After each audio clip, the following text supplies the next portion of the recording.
Okay, so spent a little bit of time putting together a background for my character, and what I have now looks like this. So we can watch this from the beginning.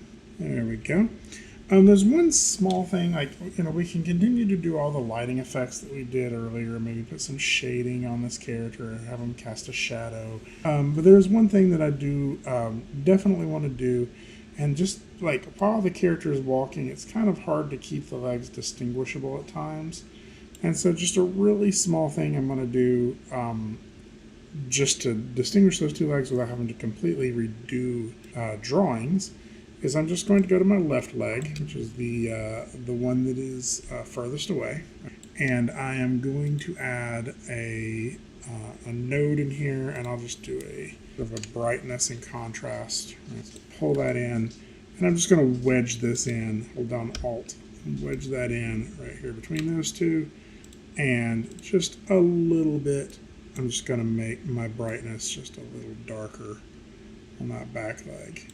And so now what we should get in the render will look kind of like that. And so that back leg just is a little bit darker than the other legs. And I may play around with some shadows and some other things on it. But for right now, I'm pretty happy with what I have. And I'm going to go ahead and render this out. Again, I've made some environment pieces. I've made some camera work. But you've seen how to do that already. And so there's no real reason to create that in this video. What I would say is make this your own. Like I made this pair walking. Maybe you want to do a robot. Maybe you want to do a tennis ball with legs. Maybe you want to do a cardboard box with legs.